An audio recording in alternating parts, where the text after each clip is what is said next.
This podcast is a quest for well-being, a quest for a meaningful life through the exploration of fundamental truth. Enlightening ideas, insights on physical, mental, and spiritual health. The inspiration is love. The aspiration is to awaken new ways of thinking that can lead us to a new way of being well. Welcome to Body, Mind, and Soul Healing Conversations.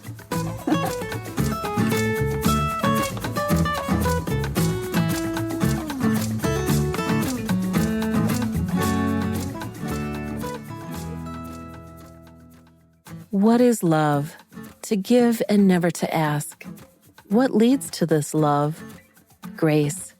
What leads to this grace? Grace is not cheaply bought.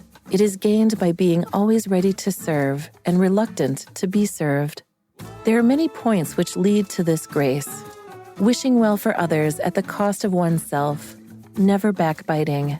Tolerance supreme. Trying not to worry. Trying not to worry is almost impossible, so try. Thinking more of the good points in others and less of their bad points. What leads to this grace? Doing all of the above. If you do one of these things perfectly, the rest must follow. Then grace descends. Have love, and when you have love, the union with the beloved is certain. From Mayor Baba on Love. Valeria interviews Maria Ohia. She believes in trust and faith. She trusts that everything happens for a reason, and her faith is that all is well and always will be. It was in college, when she adopted this mindset, that her life took the direction that led her to where she is now. Away from med school, family, security, and safety. At a young age, she accepted an arranged marriage, becoming a stepmom to a 12-year-old autistic boy. It was only after her first son was born that her life took form and became stable. Maria was fortunate to work with a psychic who told her that she could see in her visions. Standing right behind Maria, a long line of people, of tribes, who were hurting and in pain. Maria comes from the Zoroastrian faith, one of the oldest religions in the world. Zoroastrians were discriminated against even to this day. But the history of torture and murder goes back thousands of years. Forced to either revert to the Muslim faith or be slaughtered if reluctant, the Zoroastrians were executed for their simple belief system of good thoughts, good words, and good deeds. Maria had unknowingly been carrying this ancestral trauma all her life. This and her life circumstances led her on the path of healing. She delved into the world of yoga, shamanism, flower essences, Reiki, Louise Hay, Ho'oponopono, and Mayor Baba. Maria was coined Mother Love by a saintly hero of India, carrying with him an unending love from beyond, which sparked Maria's inner journey. Maria feels certain there is a higher purpose to her calling, and every climb and every peak has been a wonderful awakening. She envisions love that can be seen and then spread throughout the world. Love for oneself, love for family, love for all that is divine. Contact Maria at drew@sggmedia.us or call at 646-889-1259. You can also visit mayorcenter.org. Here's the interview with Maria Ohia.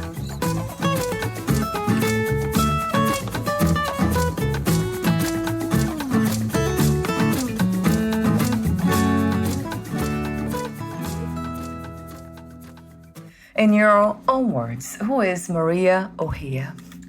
I'm a mere mortal living my life, and I'm trying my best, doing my best, and kind of trying to keep God in the background, I guess, of my being and my thoughts and my intentions. What is your understanding and idea of God, Maria? Well, Papa, so there's,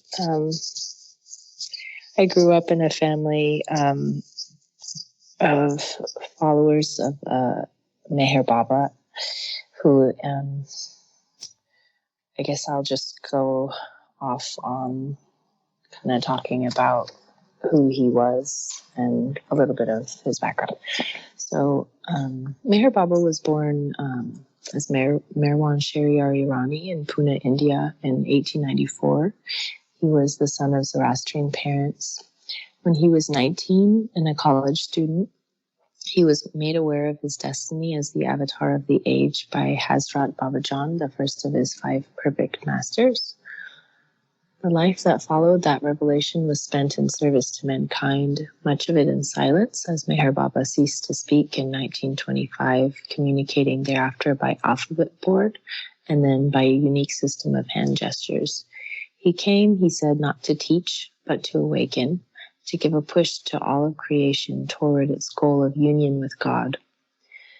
Meher Baba traveled a great deal during his lifetime throughout India, Europe, Australia, and the United States. People flocked to him, some to receive a moment of inspiration, some to spend the rest of their lives in his company.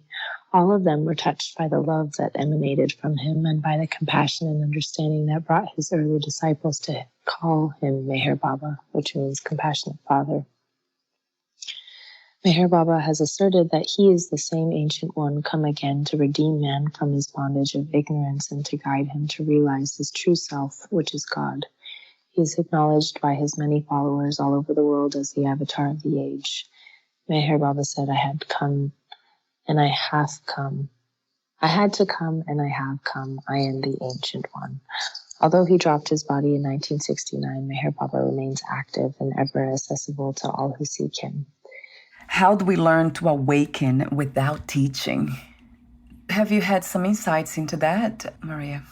I'm assuming what he means by that is like he lived his life in love, you know. So he did share a lot of knowledge, but the life he lived was one of service and one of complete. I mean, like he, what did he do?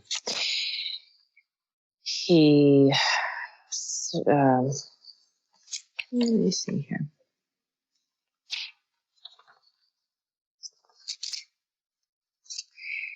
He did a lot of service anyways to like lepers and the poor, and pretty much just lived his entire life for service of mankind. So I think that's what he means. I heard something recently. It was really powerful.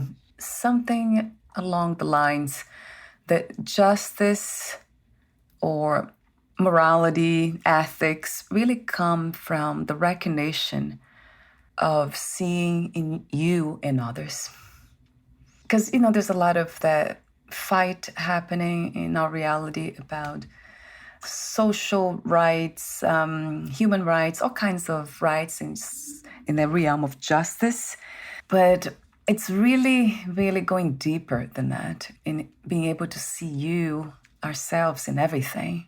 That just changes the whole perception of what life is.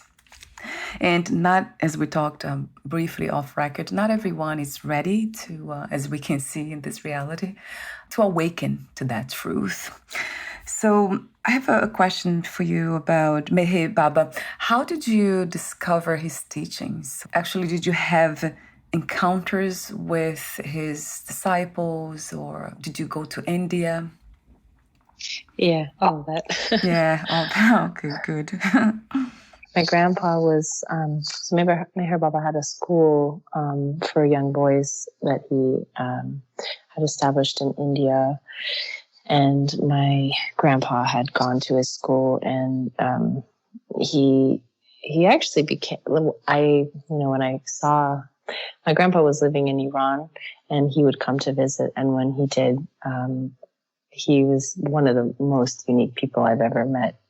He was just, I think when he went to Baba's school, that was kind of like the seed of love had, been planted, and he had just, just remember him saying all the time to anybody he met, "You are God. Everyone is God. God is love." Like that was like his mantra. He was kind of just so in it. And and he had some, things to do. I understand or get the information, the inspiration. You are God. Why do you think so many of us human beings have a hard time understanding that or realizing that truth? Well, it's all part of what God wants, I think. It's like Hitler was still God. It's like it's all part of the plan. It's all part of the creation. We kind of have to experience darkness to see light. We have to experience it all. So I think everyone's kind of at a different stage, but it all kind of flows how it's meant to. So yeah, we're all just at different stages, I think, some more than others, and that's totally okay. And those people that don't even believe in God might help the ones that do, and it all is very interwoven. Yeah. Everything is interconnected, right? There's no separation. I see that. Sometimes I see it as some of these, let's say, the dark side of God. It's to awaken the other side of us, which is the compassion side of us, the loving side, the understanding, the non-judgmental, which it is unconditional love. Ultimately, that's what it really resonates energetically to me, intellectually and energetically. This is all about unconditional love. So that would make sense that even looking at the darkness that appears to be dark, but it's just part of the unconditional love lesson or beingness or nature. So some of us are able to see that and some don't. Not yet. As you said, we are at different stages when it comes to that kind of evolution. I love your bio. You begin saying, she believes in trust and faith. She trusts that everything happens for a reason, and her faith is that all is well and always will be. So I use the word trust a lot. I trust, but I rarely use faith. What is the difference, Maria, between trust and faith? Yeah, that's the interesting thing is like religions kind of have turned people away, and I don't, there's, I guess, the reasons for that. But yeah, I find them to be the same thing, because if you have the trust in life, mine is backed up by my faith also of, God's kind of taking care of me and, all that kind of thing. And speaking of religion or faith or spiritual path in that sense, your bio says Maria comes from the Zoroastrian faith. Not sure if I'm pronouncing that correctly. But talk to me about this faith, Zoroastrian, the history and also the impact it had in your life. You call it ancestral trauma. Yeah, Zoroastrians, they're one of the oldest religions in the world, and there's very few left in the world. And luckily I was born in the United States, but my relatives in Iran, the stories I've heard from them, it seemed very similar to, like African Americans here, and kind of the discrimination and the abuse and, all the things that they experienced. It seemed very similar to what my relatives, even, like my uncles, back a little bit when they were, kids, maybe they had experience. So it's still not gone. hmm So there's just been a lot of trauma, and so that's something that I recently became aware of when I worked with a psychic, that she said she saw rows of, just like a herd of people behind me with, like, just in sorrow. Yeah, and I believe it, because they've gone through so much, and it stays in our body. Right. You've done a lot of work, healing work, yoga, shamanism, flower essence, Reiki, Louise Hay, Ho'oponopono, and then, of course, Meher Baba.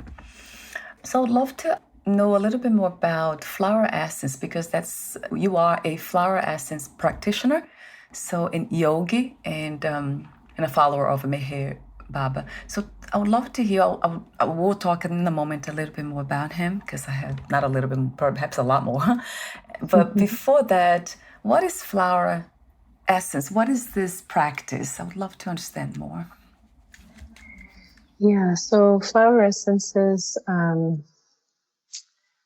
they're a healing modality that my teacher would call soul medicine. So it's kind of with the basis of the understanding that we're all energy and vibration, and kind of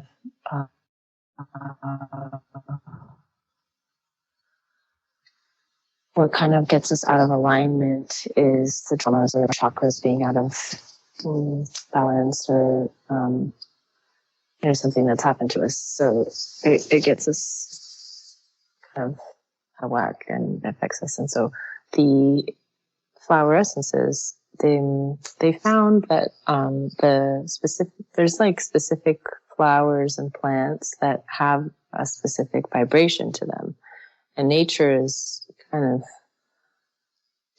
where we came from. It's like kind of the purest energy, and so there's this healing modality has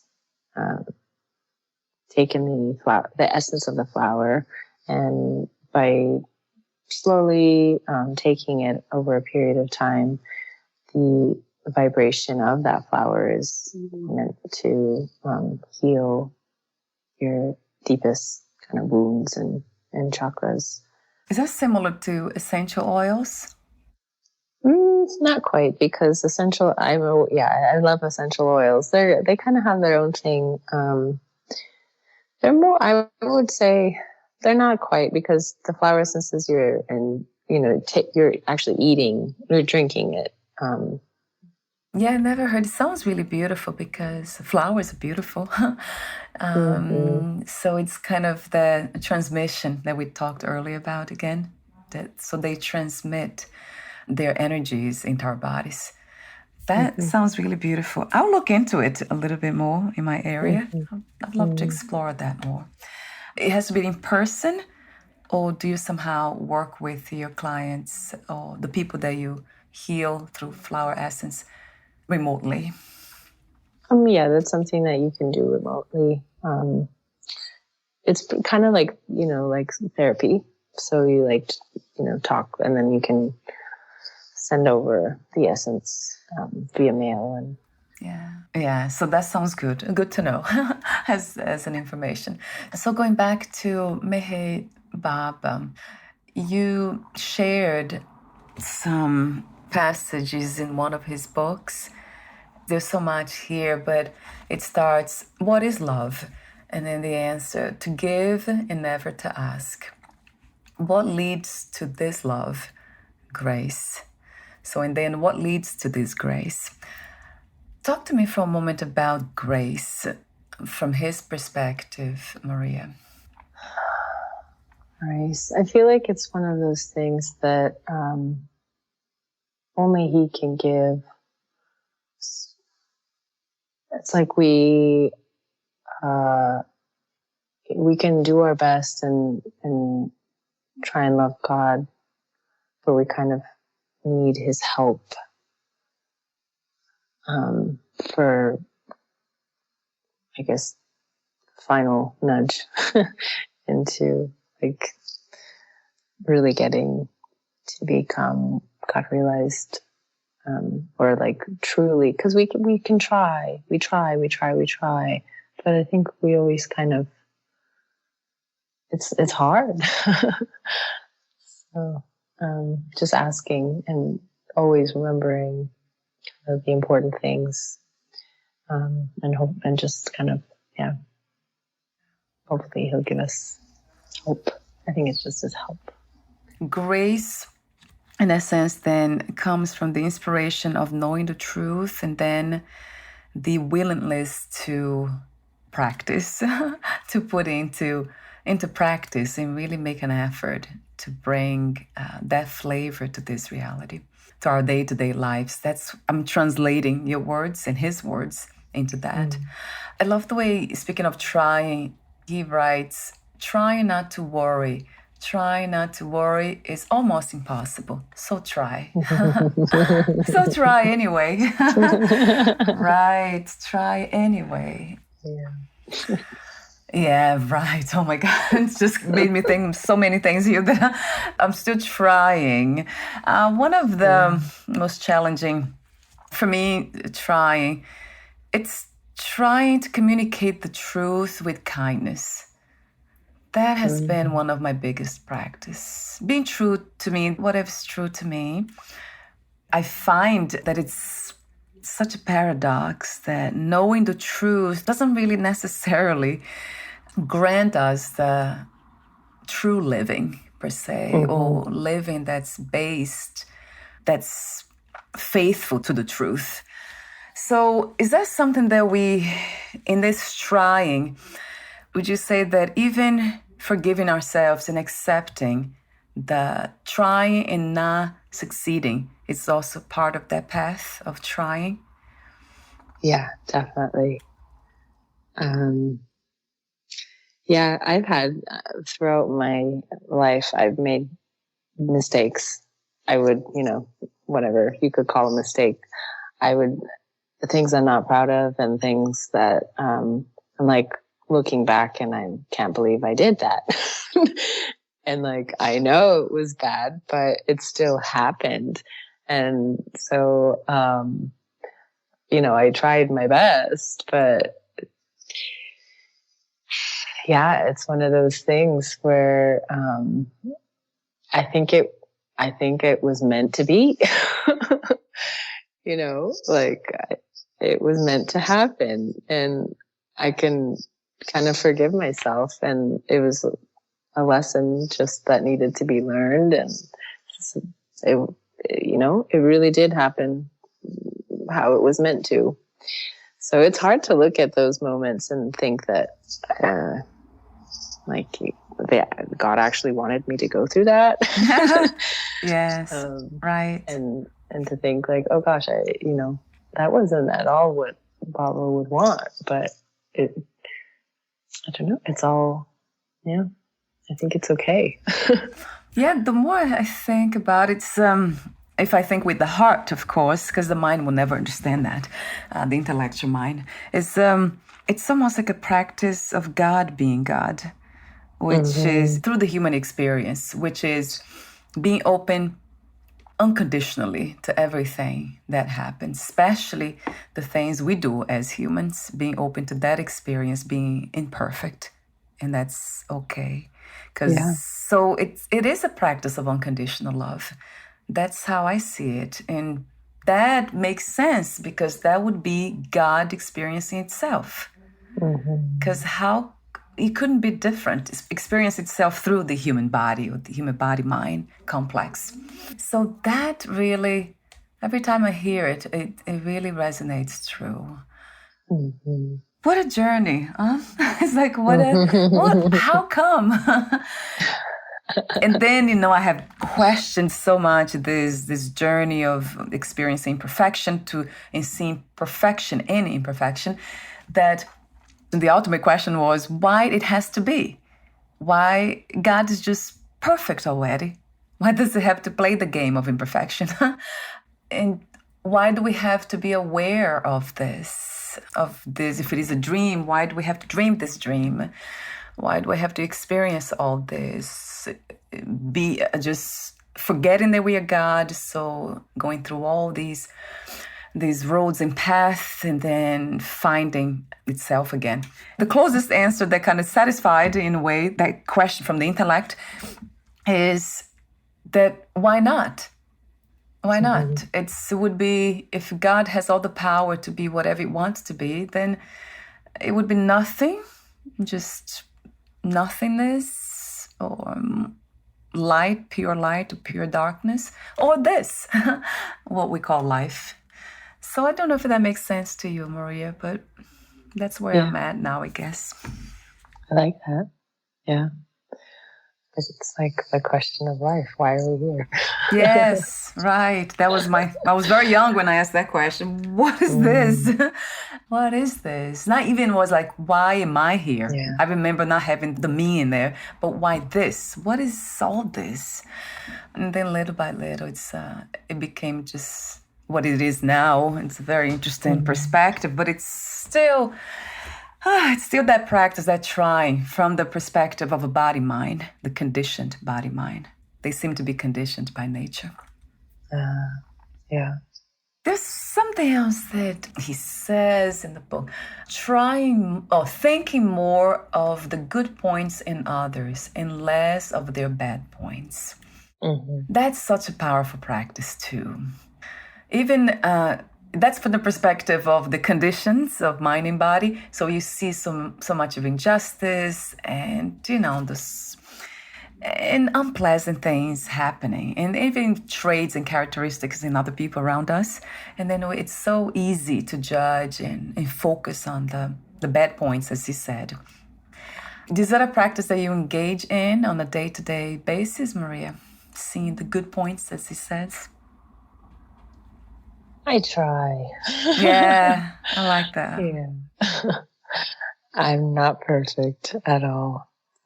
But it's helpful just to this is a guide, and you just do your best and then give it all to him.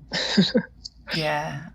In a way, even the trying becomes something that's not me trying. There's no one here to try anything but God's energy and God's in this through the conditioned body mind doing what it's supposed to do.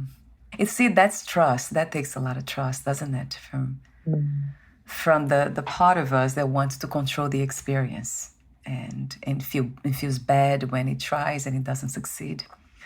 So I love that. I love the message of trust. That's one of the most inspiring ones, because we have lost trust. We have forgotten who we are, God itself, and then we are also, some of us who have realized that, are still working on trusting that realization. So what a beautiful even idea to contemplate in this moment, that we all try with grace. He's also said on this again is from Mehes Baba's book, one of his books. I don't have the title of the book here. Do you actually have the title of the book where these passages came from, Maria, or it's okay? That's actually I got it from a website. Lots of his messages are on the website. I can send you the website. Okay. So I can add the books. It doesn't really, his words, they speak the truth, so we don't really need a reference, right, when it comes to that. It might be good for those who wanted to read more about him, so they might look for the specific book. He also says, love is pure as God. It gives and never asks. That needs grace. Oh, for that needs grace. That needs grace. Love is pure as God. It gives and never asks. Wow, that's another practice, isn't it? Yeah. To give and never ask anything in return. Nothing. Yep. There's a expert here that's How to Love God. And it's got kind of, do you want me to read it? Yes, please. Okay, yes. Yeah, okay. To love God in the most practical way is to love our fellow beings. If we feel for others in the same way as we feel for our own dear ones, we love God. If instead of seeing faults in others, we look within ourselves, we are loving God. If instead of robbing others to help ourselves, we rob ourselves to help others, we are loving God. If we suffer in the sufferings of others and feel happy in the happiness of others, we are loving God. If instead of worrying over our own misfortunes, we think of ourselves as more fortunate than many, many others, we are loving God. If we endure our lot with patience and contentment, accepting it as His will, we are loving God. If we understand and feel that the greatest act of devotion and worship to God is not to hurt or harm any of His beings, we are loving God. To love God as He ought to be loved, we must live for God and die for God, knowing that the goal of life is to love God and find Him as our own true self. One of the hardest ones I found was if we endure our lot with patience and contentment, accepting it as His will, we are living God, because, we all have our families that drive us. Yes, crazy. You can say that. Both of us, the same word. Oh my God. Yes. Yeah, so that's, I think, a big struggle. But in the end, I think they're there to help us and grow. And, if you can, really, I think there's so much growth that goes with that. And to not leave them, I think that's a lot of people I know that just, I've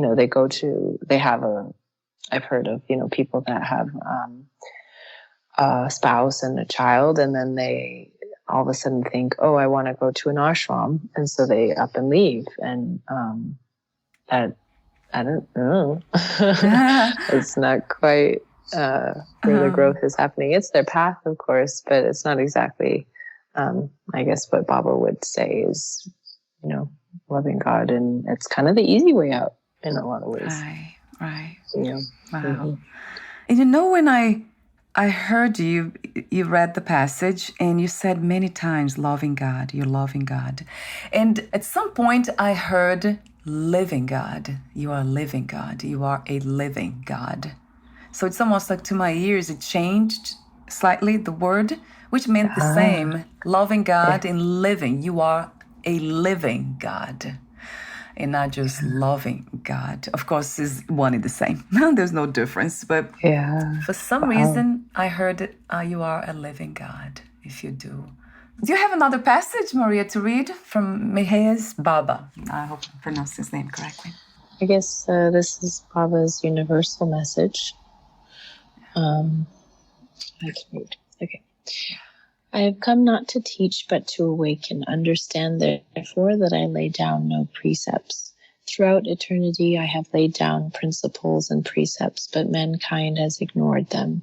Man's inability to live God's words makes the Avatar's teaching a mockery. Instead of practicing the compassion he taught, man has waged crusades in his name. Instead of living the humility, purity, and truth of his words, man has given way to hatred, greed, and violence.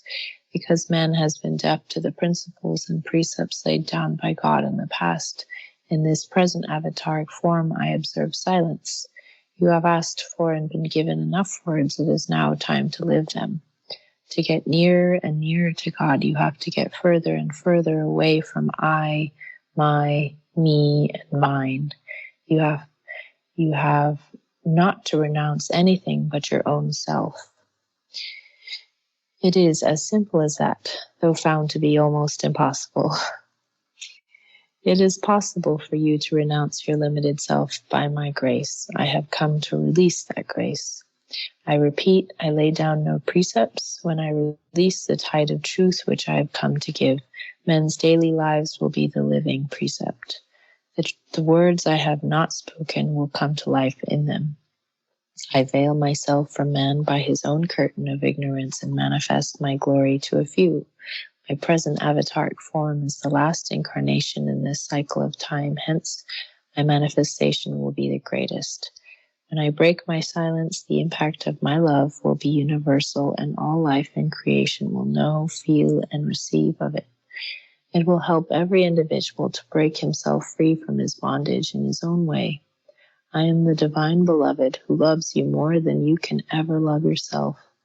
The breaking of my silence will help you to help yourself in knowing your real self.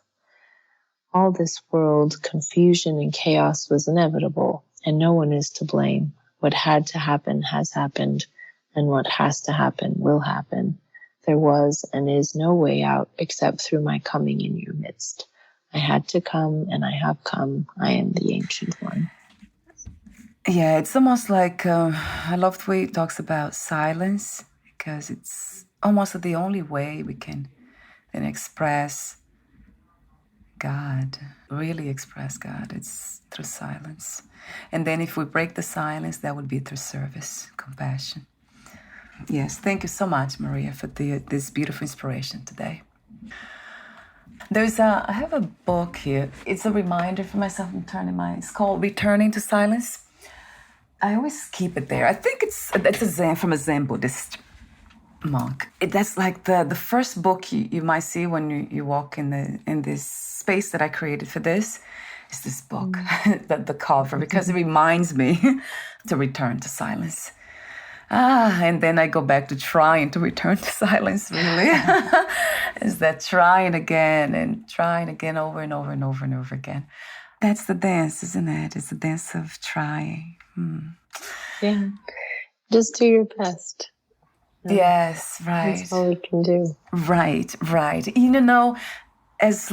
really trust that as long as we know that we are coming from that place of love, then it's okay. It keeps telling, something in me keeps saying that it's okay.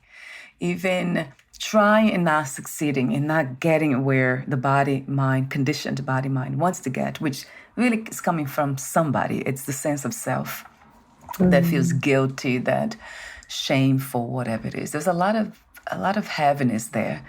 So, and I know it's coming from that constructed idea of who I am. And so that's why a lot of times I just keep trying and keep smiling with that grounded intention. I might say intention, but it's really the ground of love.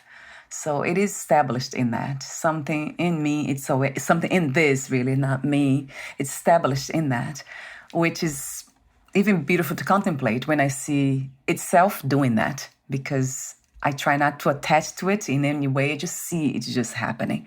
Like, oh, that's interesting. It's just doing what it does. My last, I have a few more questions for you. I'll ask you this one. What is freedom to you?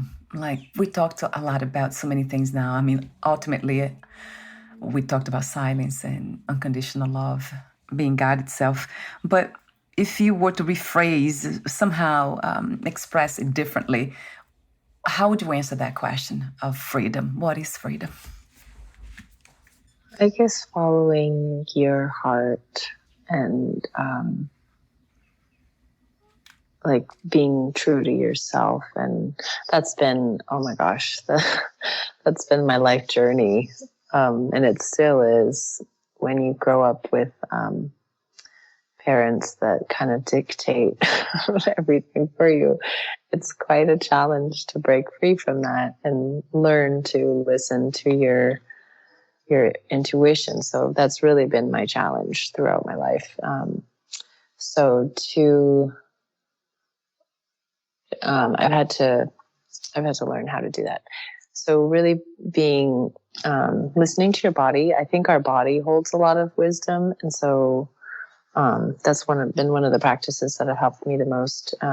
Is just kind of quieting the mind and just sensing into your heart space, your throat space, your belly space, and seeing kind of what's there, and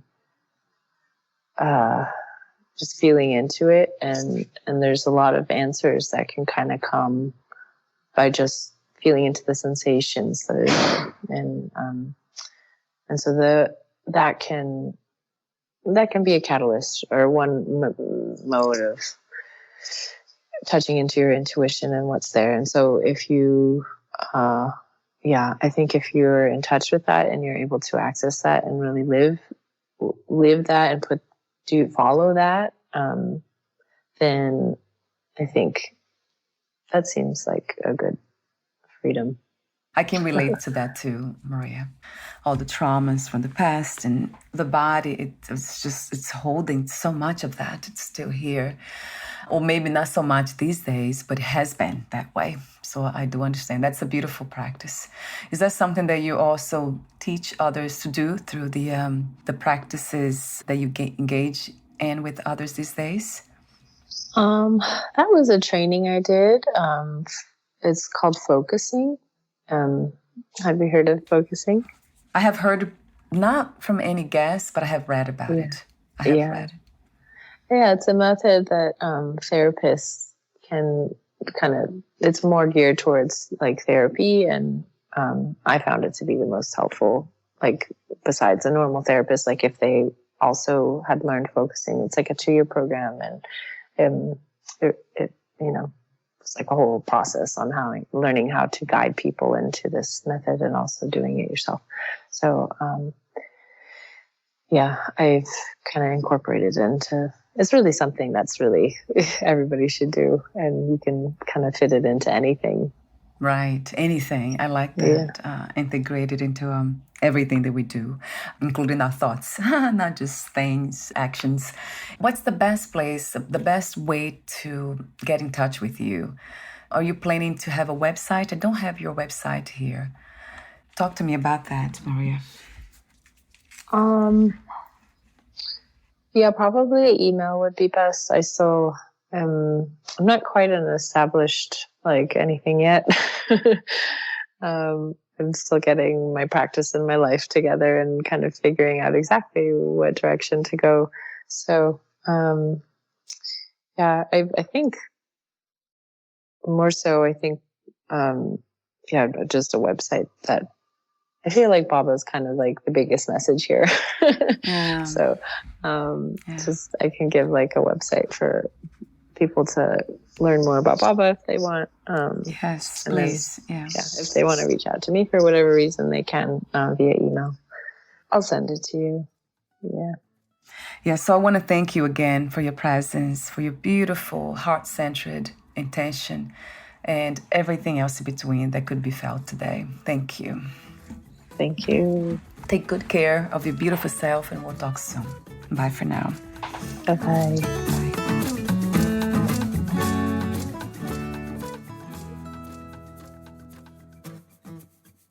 Thank you for listening. To learn more about Maria Ohia and her work, please visit Drew at sggmedia.us or 646-889-1259. You can also visit mehercenter.org. That's MEHER center.org.